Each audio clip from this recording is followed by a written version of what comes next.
Olá a todos. Então voltamos agora com o nosso segundo podcast, Best Buddies Brasil. Vamos em frente. A importância do ensino técnico para a inclusão, né? Eu também faço parte além do Priority, né, da FAETEC, né, que é uma fundação de apoio ao ensino técnico. Agora eu estou numa escola técnica, né, na Escola Visconde de Mauá, da FAETEC, e vendo como é importante esse ensino técnico. Acho que fica aí a dica para um outro podcast, né? Essa parte também das terapias, né? Eu vejo lá no Priority, né, os nossos pequenininhos, e vejo as terapeutas. A fono, ela não está só ensinando a falar, ela está ensinando a falar para o mundo. A ter voz, né? Exatamente. Então, eu sei que esse podcast vai ser assistido por muitos terapeutas, né?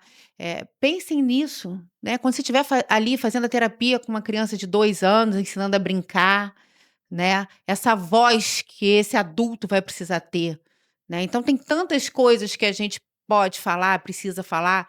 Realmente, essa importância da empresa junto com a gente, vem junto com a gente, vem junto com a gente, né? Mas tem uma coisa que eu também queria colocar aqui, a importância da amizade. A importância da amizade, né, dessa construção. E aí eu queria perguntar para você, Roberta, né, como é que é esse trabalho do Best Buddies em relação a essa amizade que faz parte da infância, mas faz parte do mundo adulto também? Sim, a Best Buddies, ela começou com esse projeto, né, de amizade há muitos anos atrás, em 89, onde o fundador percebeu, né, essa necessidade das pessoas com deficiência intelectual, principalmente. Ele via que, apesar de terem amigos, né, os amigos eram sempre muito assim, família, primos, amigos dos primos, enfim, pessoas que eram muito próximas, né? E que ele percebia que, olha, eu acho que essa amizade ela tem que ser aberta, né? Aberta a todos, né? E aí ele cria o programa com esse objetivo de que a amizade ela cresça fora desses muros mais contidos, mais, talvez, acolhedores, né? Como o próprio Guilherme comentou aí, e expandir para o mundo, né? E aí o programa de amizade começa a fazer muito sucesso, porque, obviamente, como todo mundo sabe, as pessoas sem a deficiência começaram a se emocionar muito com essa relação, né? Porque começaram a descobrir que, na verdade, a amizade ela é igual, né? Ela é igual para todo mundo, com ou sem deficiência, né? E todo mundo quer estar ali compartilhando, e de repente a gente gosta das mesmas coisas, e a gente quer andar de bicicleta junto, enfim. Roberta, Então, só explica. muito rico o programa. Roberta, só explica um pouquinho o programa, a logística dele, né? Que é uma pessoa com deficiência com uma pessoa sem deficiência. Por que haver essa barreira, né? O programa de amizade é justamente para quebrar essas barreiras que, na verdade, não existem, né? Explica um pouquinho esse contexto para quem está assistindo. O programa, basicamente, ele começou com essa amizade 1 a 1, né? Uma pessoa sem deficiência fica amiga de uma pessoa com deficiência. Aqui no Brasil, a gente deu uma adaptada, na verdade, a América Latina tem uma grande... O programa é flexível, então ele foi adaptado para diferentes culturas, e aqui no Brasil a gente faz o trabalho em grupo, né? Então, um grupo de pessoas com e sem deficiência que acabam se tornando amigos e acabam eles mesmo convivendo e decidindo que tipo de programa eles querem fazer, se realmente eles podem ir naquela data ou não, e às vezes nem todo mundo vai conseguir numa data, vai ter que fazer em outra também. Enfim, é um programa onde você exerce esse seu direito, né, de estar presente naquele grupo de acordo com a sua disponibilidade, e também com as coisas que você gosta de fazer, né? Então, assim, você vai realmente poder falar, cara, que tal a gente ir num teatro, depois a gente comer, esse final de semana não dá, então vamos só ali no parque, enfim. É um programa que exerce muito essa autonomia, essa decisão própria, essas ideias, compartilhar histórias, poder falar sobre coisas. Vou fazer uma viagem. Gente, vou fazer uma viagem. Alguém sabe? Na viagem eu vou caminhar muito. Alguém sabe onde é que eu posso comprar, não sei o quê. Aquela coisa que acontece naturalmente. Porque o maior objetivo, eu acho, do programa, na minha visão, é você ter uma amizade completamente natural, como você tem com qualquer outra pessoa. E às vezes você não fala com seus amigos todos os dias. Às vezes você não fala nunca e fala, cara, eu tenho certeza que o fulano sabe onde eu compro essa meia. Porque eu me lembro que ele falou. Então, assim, é que ela corra naturalmente, é que ela realmente seja algo que faz parte ali da tua rotina, como qualquer outra amizade. Não existe, vou tomar conta, vou pagar para o... Nada. É assim, é livre de amarras, né? Aquela amizade gostosa. Ô, Roberta, eu sempre digo para os pais dos meus pacientes, né, que têm algum nível de deficiência, que às vezes não aprendem algumas coisas na matemática, eu digo o seguinte: quando a gente vai para um churrasco, a gente quer se divertir, quer bater papo. No final, se tiver que dividir 1.539 por 13 pessoas, vamos pegar a calculadora. Não é verdade? Então, saber ali se eu tenho mestrado, doutorado, se eu sei fazer conta de mais, menos, dividir vezes, não interessa. Interessa se eu sei me comunicar, né, se eu tenho a voz, se eu me conheço, se eu consigo relaxar, se eu consigo estar presente, compartilhar alguma coisa, algum assunto.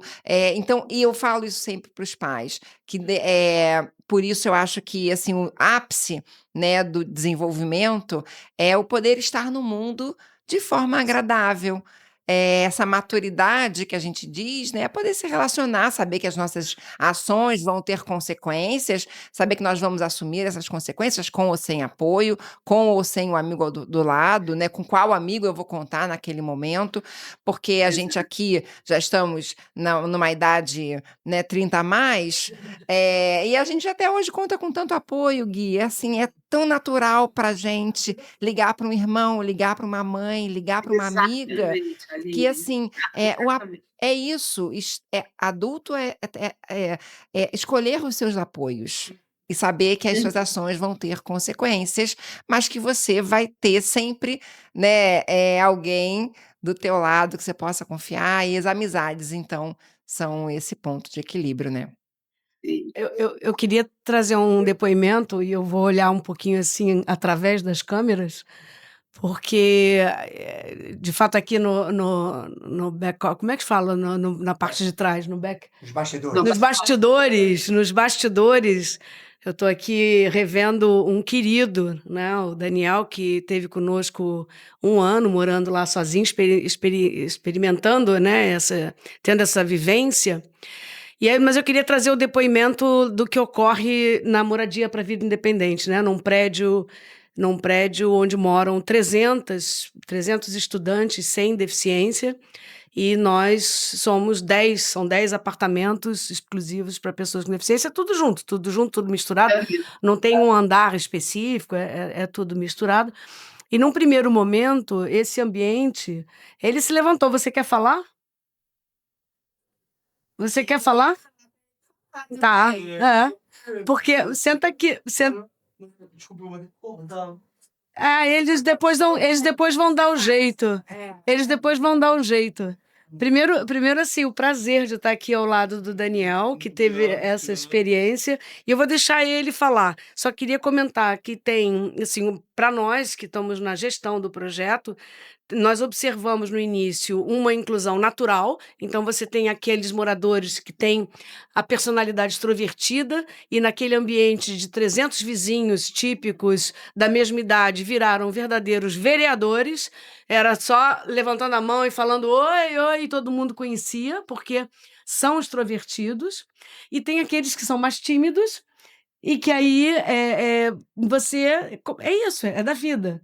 Então, que fazer amizade tem o seu caminho específico. Mas seria muito legal você contar um pouco da sua experiência lá. Assim, boa tarde, eu sou o Daniel, eu Todo mundo se apresentou aqui, eu vou me apresentar, sou Daniel Frank, eu fui morador do JNG, foi uma experiência muito boa, assim, porque eu não tive muito uma,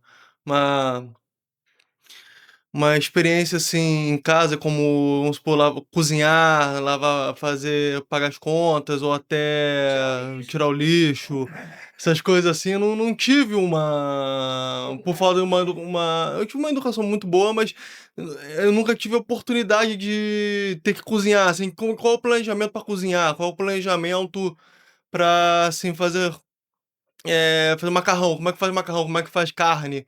Então era uma coisa muito difícil para mim, eu nunca tive a intenção de fazer isso, ou até supermercado, eu tive que buscar fazer supermercado, ainda fiz amizade com pessoas de outro dia, então foi uma experiência muito boa na minha vida, eu agradeço isso até hoje por causa disso.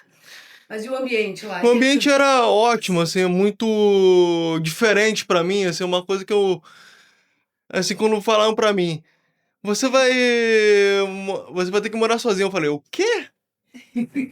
Daí, tá bom, vamos lá, né? Daí eu fui visitar a Oliving, foi muito legal, assim. Então, a Oliving foi uma parte muito importante junto com a JNG, que tem toda uma infraestrutura boa, assim, com estudantes do mundo todo. Então, foi uma coisa muito diferente pra mim. É uma coisa que eu não tive. Assim, morei um tempo na Inglaterra e tudo, mas não tive essa experiência. O que é morar sozinho, né? Como é que você cura das suas coisas? Então a minha coisa era completamente diferente. Então, assim, é um ambiente completamente diferente. Você fica assustado no início. Você ficava, poxa, assim, vou ter que planejar o que eu vou fazer agora, o que eu vou ter que estudar, vou ter que trabalhar, vou ter que fazer um monte de coisa. Então, assim, é isso. Assim, é basicamente. Eu me lembro de você ter aprendido a pedir ajuda. Eu, Lembra? No início ele eu ficava. tinha medo de pedir ajuda, assim, eu tinha muito medo de pedir ajuda. E hoje em dia eu me viro bem, assim, eu tento me virar, pelo menos, assim, e é isso. Essa coisa do ambiente jovial, né, Daniel? É Assim, muito sair da casa dos pais pais e ir e pra vida, né? Assim, ir pra vida que eu digo tem que se virar, tem que cuidar das minhas coisas sozinho, tem que. Basicamente, eu tive que buscar tudo, assim, porque o que que eu vou precisar na minha casa, assim, isso é uma coisa. O que que eu vou precisar? Vou precisar de sabonete, precisar de tudo, assim, precisar de comprar pratos, tive que ir no supermercado para comprar os pratos, comprar os talheres e tudo.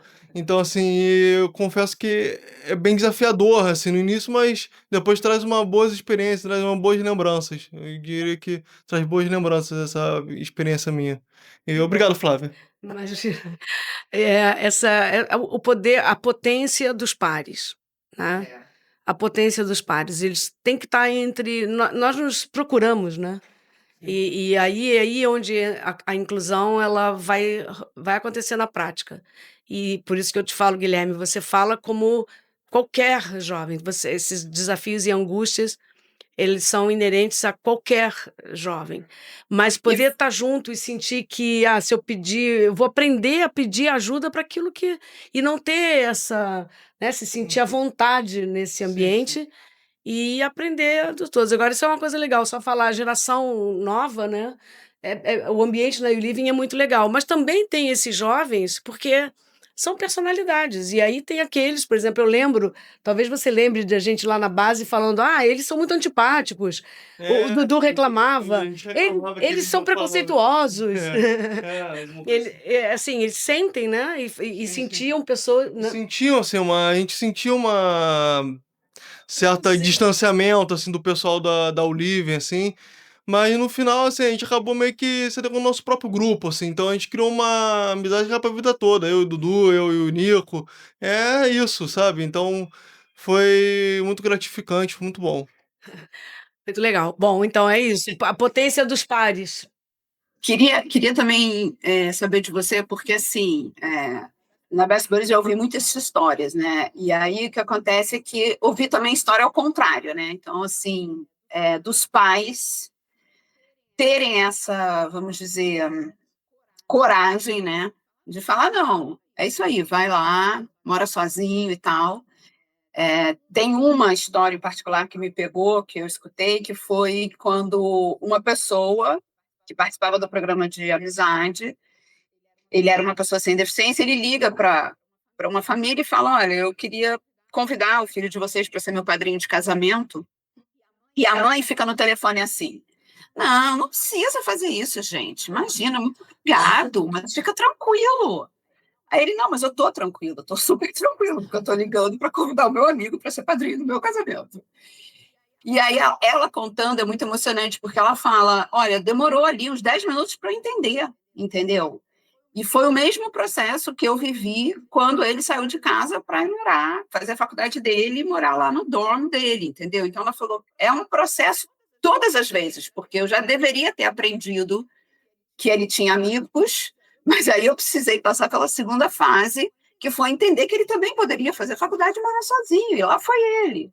Então, assim, acho que o contrário também rola, né, com as famílias, com os pais, porque dá uma insegurança, né, dá um medinho, assim. Então, nessa questão do trabalho, né, tão importante para a vida adulta, vamos pensar aqui numa coisa: a lei de cotas, uma lei afirmativa, né, para poder compensar as desvantagens, ela foi escrita em 1991. Eu queria destacar aqui um pouco a paciência que a gente precisa ter como ser humano para as transformações sociais relevantes. Então, ela foi promulgada em 91, 1991, só em 2012, aí você tem todo o processo de regulamentação, mas foi em 2012 quando o Ministério Público do Trabalho começou a fiscalizar o exercício da lei, que aí, de fato, a lei de cota, como a gente gosta de dizer aqui no Brasil, né, a lei pegou, e hoje, passados 13 anos, desde 2012, desde que começou a ser fiscalizado, 93% das vagas de trabalho para pessoas com deficiências são devido às cotas. Ou seja, a lei afirmativa já tem 13 anos e as empresas ainda não despertaram para aprender o quanto é legal incluir no mercado de trabalho. Então a gente está assim, você vê, começamos a pensar nisso em 91 como sociedade. Estamos em 2025. Então, veja como nós precisamos de tempo para mudança social. Então, assim, acho que como é que estão as empresas? Sim, e por volta de 80% das pessoas com deficiência estão desempregadas, né? E aí, existem empresas que já entenderam essa necessidade dos apoios, que a gente tanto falou aqui, né? E que aí estão fazendo um trabalho muito legal, contratando muito mais, porque está entendendo a importância dessa contratação do que pela lei de cotas. A gente tem empresas parceiras, né? A gente tem o Outback Brasil, que faz um trabalho sensacional, de customização, de entender o que é o valor, né, dessas pessoas estarem dentro do mercado de trabalho. Então, eles customizam a vaga conforme necessita, né? A gente tem agora entrando como parceiro nosso também lá do Priority, o Abratio, né? Também entendendo essa importância da customização. A Visson, que é nossa parceira também, sempre... Nossa, a hora que eu chego no Outback, a hora que eu chego na Visson para fazer uma avaliação, mas a hora que eu chego, as portas estão abertas, não tem capacitismo, está sempre enxergando a pessoa, o profissional. E tenho empresas que a gente vai fazer o approach, né, a primeira conversa, que me fala: não se preocupe, porque aqui a gente faz uma inclusão muito boa. A nossa inclusão é uma inclusão produtiva. Sim, uma inclusão produtiva. O que seria uma inclusão produtiva? 8 horas, 5 a 6 dias por semana, tudo igual. Tudo igual, todo mundo aqui é igual. Essa semana eu tive um caso, que eu não vou falar o nome da empresa, porque eu só falo o nome, né, dos elogios, que a nossa paciente, né, ela está num processo de shutdown, por um problema familiar que está trazendo todo, né, esse movimento. E eu falei: "Por favor, eh, pede para sua chefe que eu preciso conversar com ela".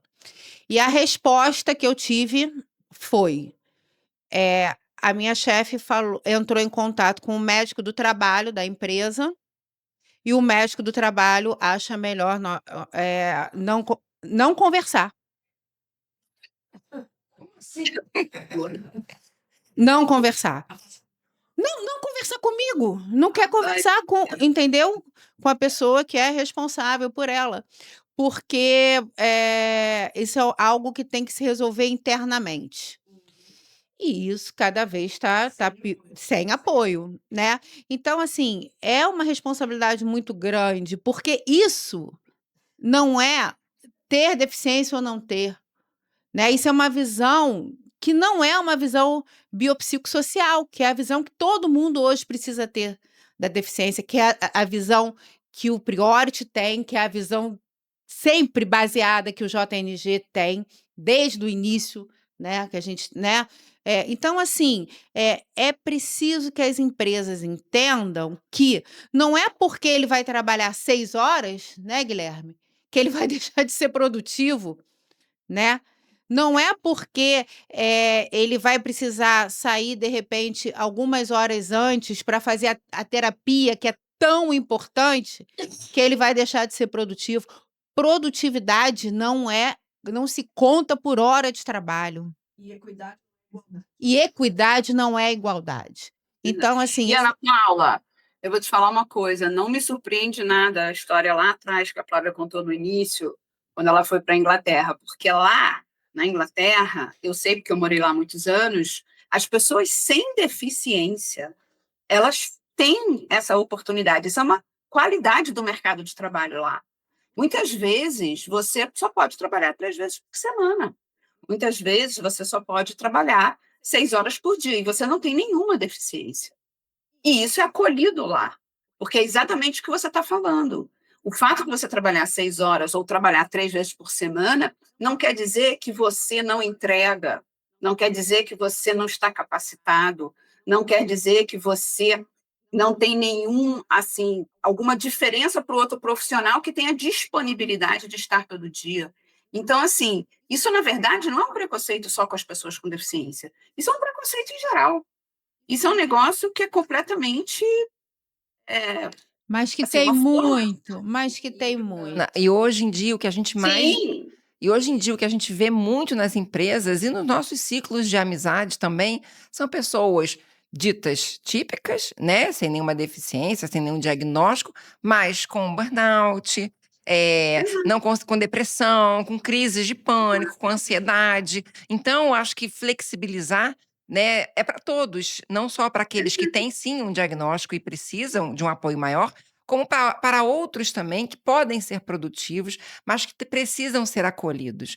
Eu acho que o Outback que a gente fez outro dia, eles ofereceram um almoço para as mães, né? Vão oferecer um almoço para os pais em breve, mas a gente chamou de respiro de mães. Então estivemos lá, né? O Outback ofereceu esse momento com as mães dos pacientes que estão incluídos e tinham pacientes lá com um nível de suporte maior, né, aqueles que ficam só 2 horas no trabalho, que ficam menos tempo, que fazem um serviço muito específico, então tem aquele que adora contar, contar, contar, conta os talheres todo dia, conta 1000 talheres, 1.300 talheres, e ele faz aquilo com muito prazer, com muita produtividade, né, então assim é.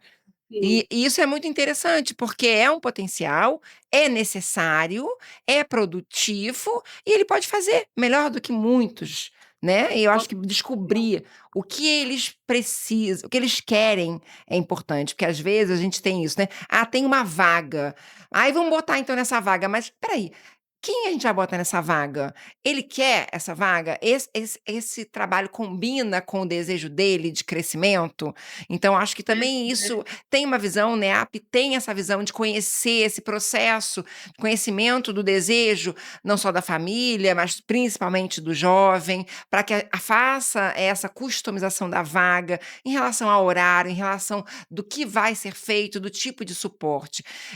Eu acho que o mais encantador é quando você chega com alguém e fala assim: eu adoro o meu trabalho, eu faço amigos no meu trabalho, o meu trabalho é minha rede de apoio. E não necessariamente é ali que tem a maior produtividade, não é o trabalho que mais se aparece na mídia, mas é aquele que mais te conforta.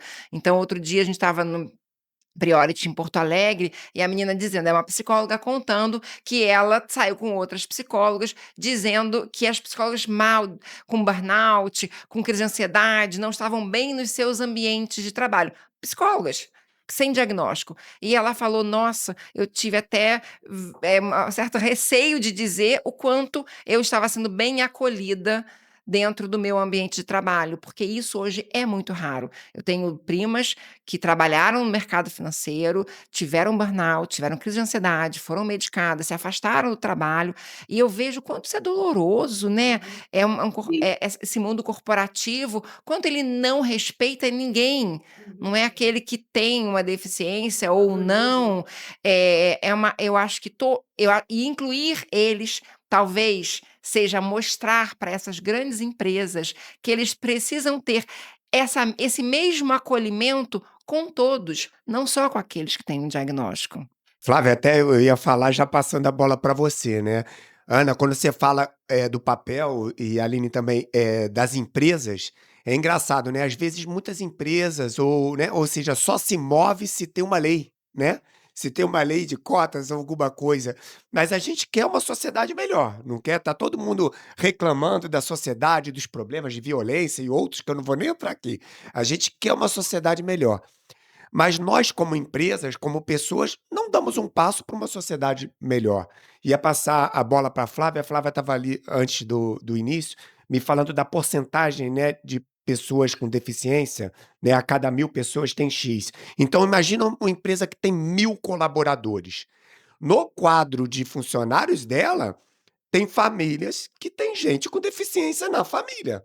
Então se a empresa não dá um passo, os colaboradores dela têm esse problema em casa, então quando sai dali, chega em casa, tem um problema, e ela não faz nada para melhorar a sociedade. Então, eu queria depois me falar dessa porcentagem, Flávia, e não tem que ser porque tem lei não, se você quer uma sociedade melhor, se você quer que o seu colaborador esteja melhor, a família dele tem que estar bem em casa, ele tem que chegar e estar feliz.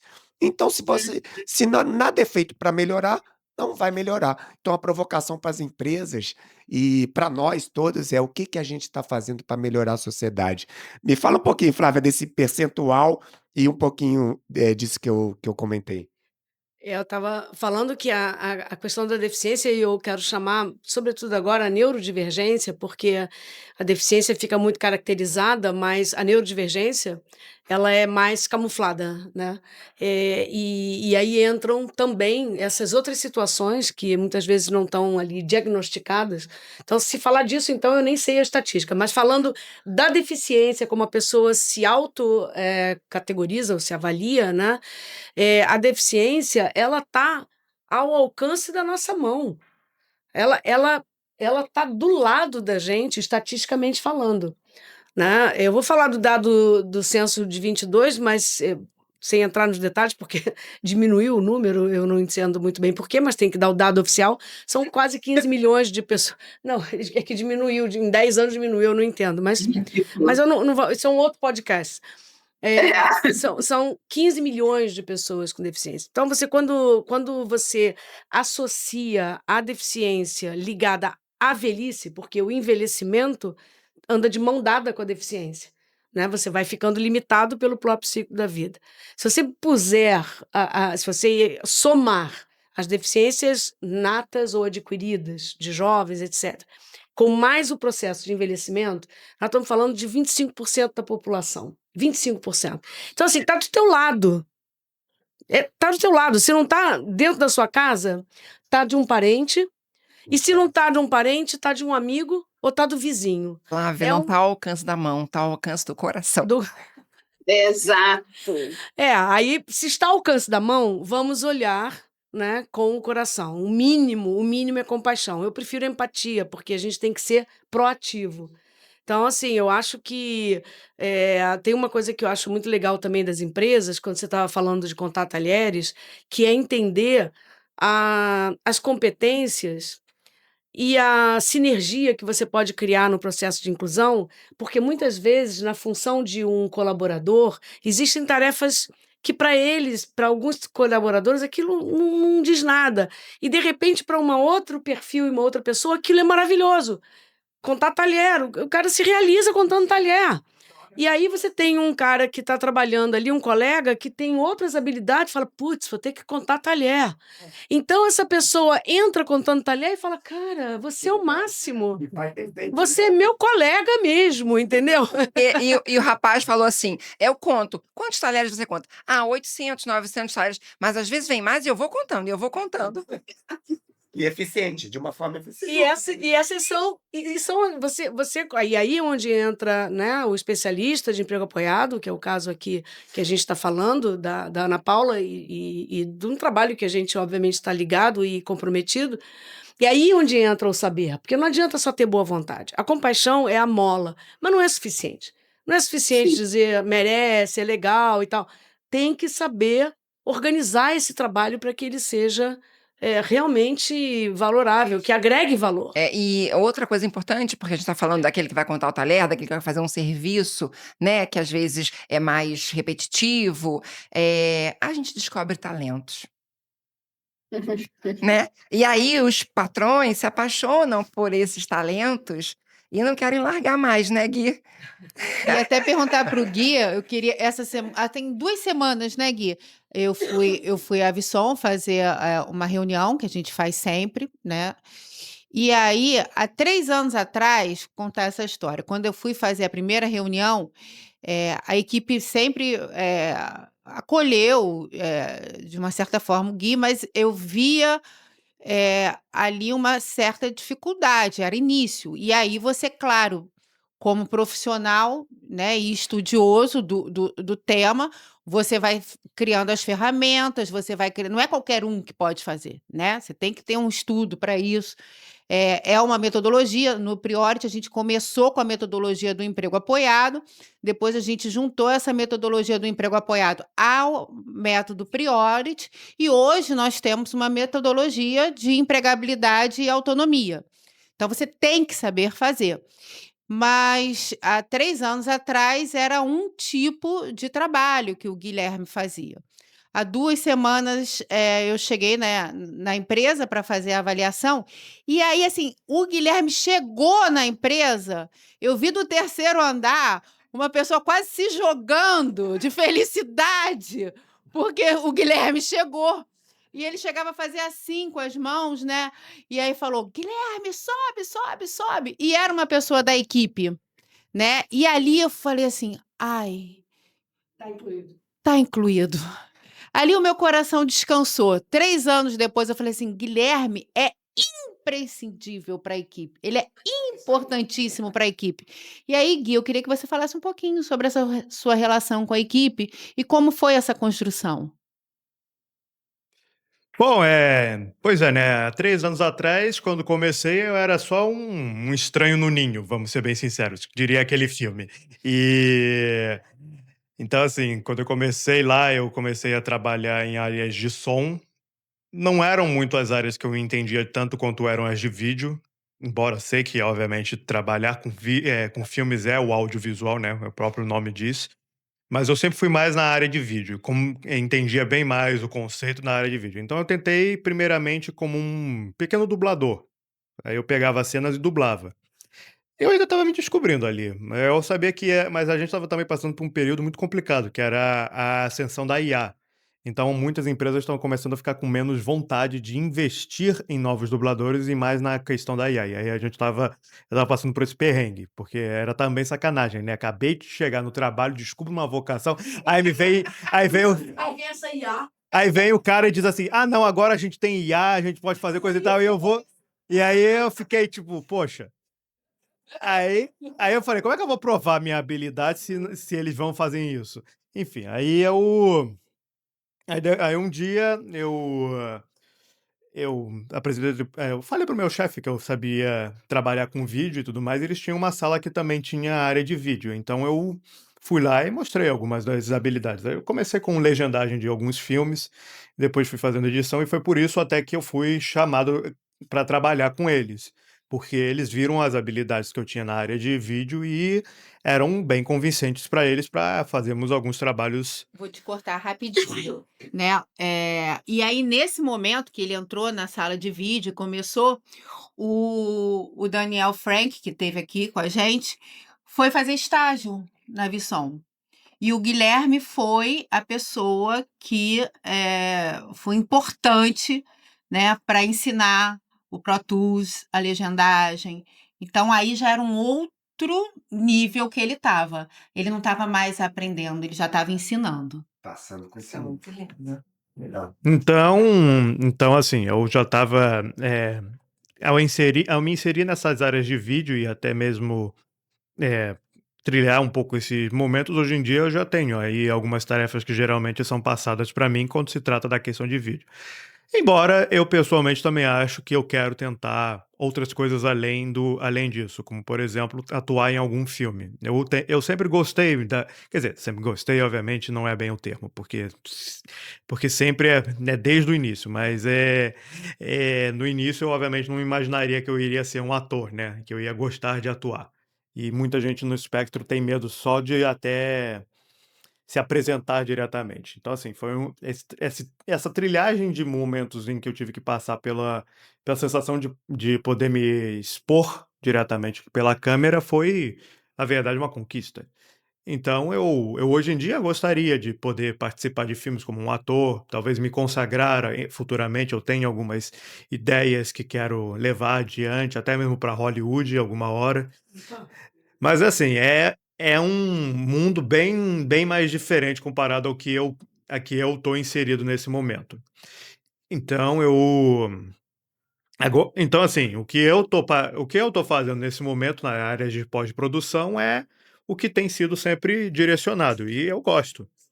Então, é uma como eu posso dizer? É uma sensação muito boa fazer parte de uma equipe, saber que aqueles seus chefes que estão ali gostam do seu trabalho, e querem mais de você. É melhor do que você se sentir acolhido por causa de uma cota.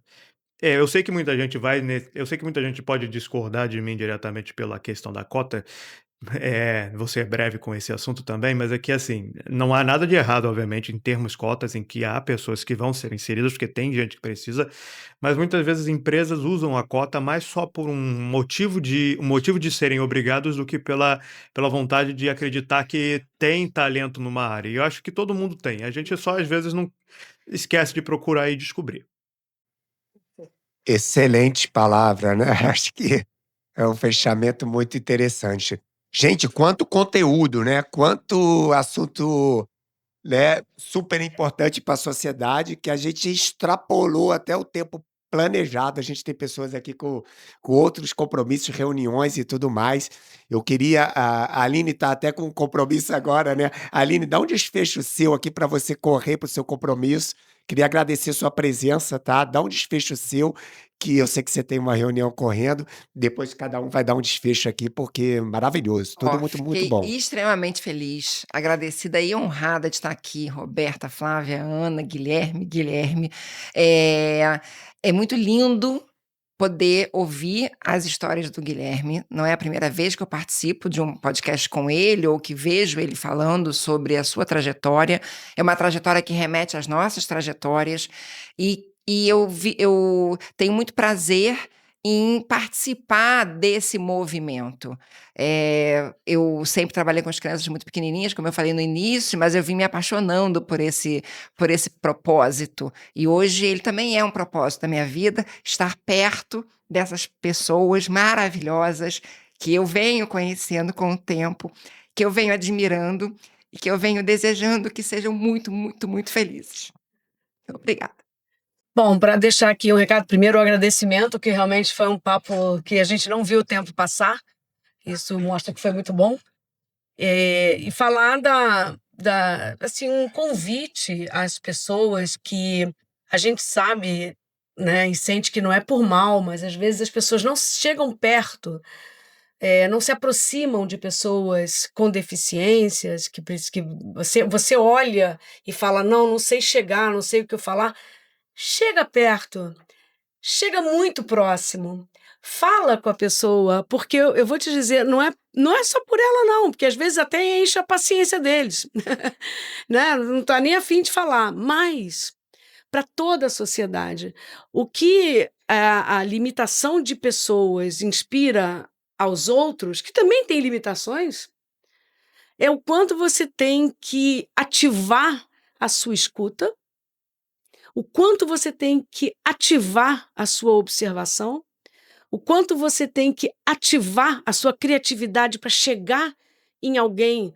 Não estou falando do Guilherme, que o Guilherme a gente chega muito fácil, mas chegar uma pessoa que não fala, uma pessoa que não escuta, uma pessoa que não enxerga, e você vai ter que despertar você vai ter que ativar a sua criatividade, você vai ter que ativar a sua escuta, você vai ter que ativar e, sobretudo, o motor disso tudo, de fato, é o coração. Chega mais, porque quem se beneficia são as pessoas que acham que não têm deficiência. Elas é que se beneficiam. E eu acho que isso, de fato, do fundo do meu coração, eu acho que cada um tem sua história de vida, nenhuma é simples, todas têm seus altos e baixos, todas têm desafios, todas têm medo, é mais ou menos tudo igual. Mas acho que, de fato, essa comunidade tem muito a nos ensinar como sociedade. Então, assim, um prazer enorme estar aqui dividindo esse bate-papo com vocês. Obrigada. Vou finalizar agradecendo também a Data Life, a Best Buddies, a todos que estão aqui, JNG, Priority, o pessoal lá de trás. E eu queria só trazer um pensamento, assim, até uma provocação, né? Eu acho que muito disso está ligado à ética, sabe? A ética dos profissionais que estão ali, desde pequenininho e que precisam enxergar que aquela criança vai virar adulta. A ética das famílias também, né? Porque às vezes é difícil para minha mãe, é difícil para o meu pai, né? Enxergar que eu sou adulto, né? Que eu sou uma adulta. A ética das empresas, né? Enxergarem, parar de colocar um pano na frente dizendo que faz uma inclusão produtiva. Começa a enxergar, é isso. Ou então eu não sei fazer inclusão, ou então eu não quero fazer, né? Então, assim, eu queria deixar aqui essa provocação da ética, que eu acho muito importante. Bom, eu quero também agradecer a todos que estão nos ouvindo, que estão nos vendo também. Foi um dia muito produtivo, temos bastante conteúdo para contar a respeito e temos muitas histórias para proporcionar a todos. Quero trazer agradecimento à Ana e à Aline que me trouxeram para cá, e também ao Gustavo, à Flávia e à Roberta que estão junto conosco aqui neste podcast para contar um pouco esses momentos, e nós contamos nossas histórias também. E esperamos para que todos também tenham curtido e que possamos continuar trazendo mais conteúdos para vocês. Muito obrigado. E quando a gente estava falando que estava aqui nos bastidores e a gente chamou, né, o Daniel Frank, e eu queria assim, dizer da satisfação de eu vir para uma atividade que eu fui convidada para participar do podcast, e de repente eu chego, né, além de também já ter conhecido o Guilherme, e eu encontro um ex-morador. Isso, assim, é um nível de conquista e satisfação imenso. É essa sensação de que semeou e a planta cresceu. Está ali um ex-morador. É importante eu frisar isso porque ex-morador significa que a moradia para a vida independente é para transição. E uns saem, que foi o caso dele. Nós temos entre 12 moradores, 3 saíram para morar sozinhos. 4 saíram para morar sozinhos, sem apoio. Então, disso se trata. São apoios que você vai, foi como a Aline estava dizendo, você vai soltando. Então, assim, enorme satisfação de trazer aqui para dialogar com a gente um ex-morador que fez essa função de, né, transição para a vida adulta independente.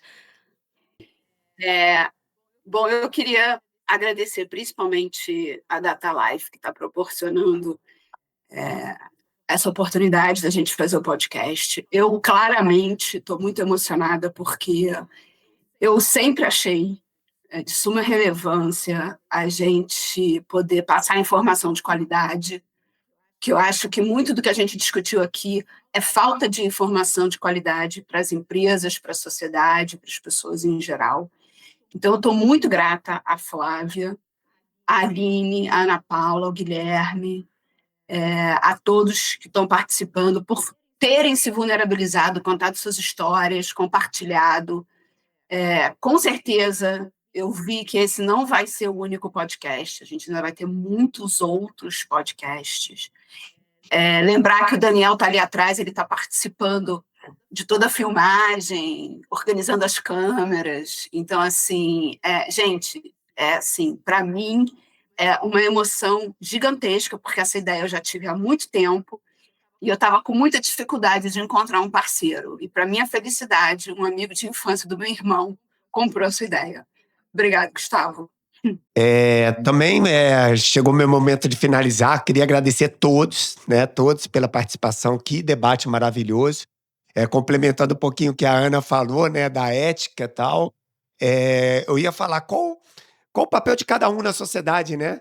Além da ética, né, quando a gente está falando aqui de limitações, quem não tem limitações, né? Então, todos temos. Se alguém não tiver, me avisa que eu não conhecia essa pessoa. Então, vamos nos provocar de nosso papel na sociedade, cada um botar o seu tijolinho, né? Cada um fazer sua parte. A gente vai ter uma sociedade muito melhor. Eu falo de empresas e CPF também, pessoa. O que o seu CPF está fazendo para melhorar nessa questão que a gente está falando da deficiência e mil outras, tá? Muito obrigado. Foi nota 1000. Queria agradecer a todos e um abraço a todos. Obrigado, hein?